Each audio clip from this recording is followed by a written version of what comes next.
नमस्ते मैत्रिणींनो, स्वागत करते तुमचं माझ्या आजच्या रेसिपीसोबत. माझ्या व्हिडिओमध्ये तुमचं खूप मनापासून स्वागत आहे. आज आपण बनवणार आहोत तर आळूच्या वड्याची रेसिपी मी तुमच्यासोबत शेअर करणार आहे. त्यासाठी आळूची पाने आहे ते स्वच्छ असे धुवून घेतलेले आहेत. मी बेसन पीठ घेतलेलं आहे. आळूची पाने जास्त आहेत, मी पावशेर बेसन पीठ घेतलेलं आहे. त्याच्यामध्ये हळद टाकली, मीठ टाकलं, जिरे टाकले आणि थोडासा ओवा आहे तो क्रश करून टाकला.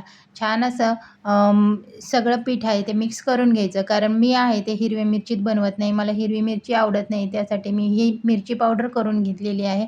ती मिरची पावडर मी प्रत्येक कोथिंबीर वडी म्हणा, आळूची वडी म्हणा, भजी म्हणा, याच्यामध्ये मी याचा वापर करते. तर हे एकदम सोपं जातं. कधी आपल्या घरात हिरवी मिरची असते नसते त्यासाठी. आणि मेन म्हणजे हे मला आवडतं सुद्धा. हे मिक्स केल्यानंतर पाणी टाकून छान असं आपण एक बॅटर बनवून घ्यायचं. आपण भजीला जसं पीठ बनवतो तसंच पीठ बनवायचं. तुम्ही पाहू शकता छान अशा सगळ्या गिठळ्या आहेत त्या आपण मोडून घेणार आहोत. प्लेटमध्ये जर मिक्स केलं तर आपल्याला छान आहे ते मिक्स करता येतं. आळूची पानं आहेत मी स्वच्छ धुवून घेतलेल्या आहेत. वरच्या शिरा आहेत त्या काढून घेतलेल्या आहेत. आणि तुम्ही पाहू शकता मी कसं लावते.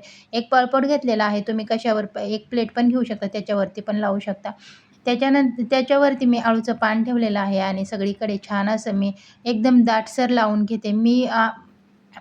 कोणी-कोणी हे उकडून तळतं आणि कोणी-कोणी हे डायरेक्टसुद्धा तळतं. जर छोटी-छोटी पानं असेल तर तुम्ही डायरेक्टसुद्धा तळू शकता. पण मला डायरेक्ट तळलेलं अजिबात आवडत नाही. मी पहिलं हे सगळं बॉईल करून घेते आणि नंतर तळते. दुसऱ्या पानावर आपण अजून एक पान ठेवणार आहे आणि त्याही पानाला आपण छान असं मिक्स करून बॅटर आहे ते लावून घेणार आहोत.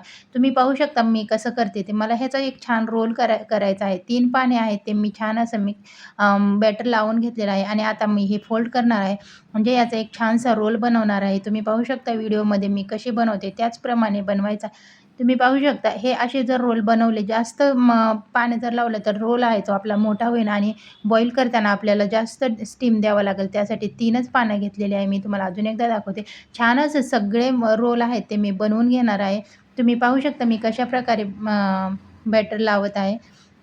सगळे रोल आहेत ते मी छान असे बनवून घेतले. तुम्ही पाहू शकता आणि एका जाळीवरती मला स्टीम करायचे आहेत. माझ्याकडे वड्या उकळायची चाळण नाही. मी ह्याच्यावरतीच वड्या उकडते. कोथिंबिरीच्या वड्या म्हणा, हे म्हणा, काही उकडायचं म्हणलं तर मी ह्याच्यावरती गॅस चालू केला. गॅसवरती कढई ठेवली. कढईत पाणी ठेवलं आणि वरती ही आपले रोल आहेत ते जाळी ठेवली आणि वरतून आहे ते परात झाकून ठेवली. तुम्ही पाहू शकता मी कशाप्रकारे रोल आहे ते बॉईल करायला ठेवलेले आहेत. गॅस ही एकदम फुल ठेवायचा आणि आपल्याला हे कमीत कमी 7 ते 8 मिनिट स्टीम देऊन घ्यायची आहे.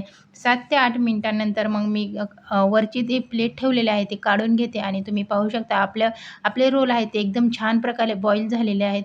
तुम्ही पाहू शकता म्हणजे वाफ येते आणि पाण्याचं आणि कढईचं अंतर किती आहे तरीसुद्धा मी रोल आहे ते छान असे बॉईल झालेत. रोल हे आपण थंड करून घेऊ आणि नंतर कट करून घेऊ. रोल हे थंड झालेत. आता आपण छान असे कट करून घेऊ. तुम्ही पाहू शकता रोल एकदम आतून बेसन पीठ वगैरे छान असं शिजलेलं आहे. असं म्हणजे गिजगीज झालेलं नाही.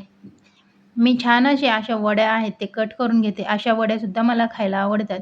जर गावरान पानं असतील तर अतिउत्तम, पण गावरान पानं नसतील तर आपल्या घशामध्ये आहे ते दाटतं, खवखवतं. त्यासाठी तुम्ही इथं एक स्किप म्हणजे जेव्हा आपण बॅटर तयार करतो बेसन पिठात तुम्ही थोडासा लिंबू पिळून टाकू शकता किंवा थोडासा गुळाचा खडा हे सुद्धा टाकू शकता. म्हणजे आपल्याला आहे ते घशात आहे ना, जेव्हा आपण वडी खातो तेव्हा घशात आपल्याला खवखवत नाही.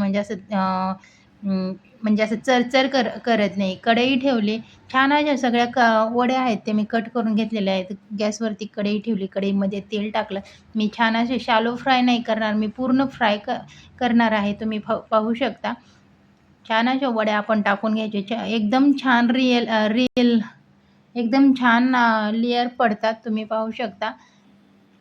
मला ह्या वड्या माझ्या कायम फ्रीजमध्ये असतात. मी थंड करून खाते. मला फ्रीजमध्ये ठेवून खायला आवडतं. माझ्या फ्रीजमध्ये कोथिंबिरीच्या आणि आळूच्या वड्या नेहमी असतात. मला आवडतात. माझ्या घरात कोणीच खात नाही, पण मी खाते. त्यासाठी मी प्रत्येक बाजारात आळूच्या वड्या आळूची पानं ही लिहीत असते आणि मग बनवून मी 8 दिवस खात असते. भातासोबत म्हणा, खिचडी भात केला किंवा जेवणासोबत मला म्हणा किंवा असेच कोरड्या टाईमपास म्हणून मला खूप आवडतात. तुम्ही पाहू शकता एकदम क्रिस्पी झालेले आहेत. वरचं जे पान आहे ते एकदम कुरकुरीत झाले. वड्या पण एकदम कुरकुरीत झालेल्या आहेत. किती छान लेयर पडलेल्या आहेत. तुम्ही पाहू शकता. मी जवळून तुम्हाला दाखवते. सगळ्या वड्या आपल्या आहेत ते छान अशा फ्राय झाल्या आहेत. असा होता माझा आजचा व्हिडिओ. तुम्हाला कसं वाटतं ते कमेंट करून नक्की सांगा. थँक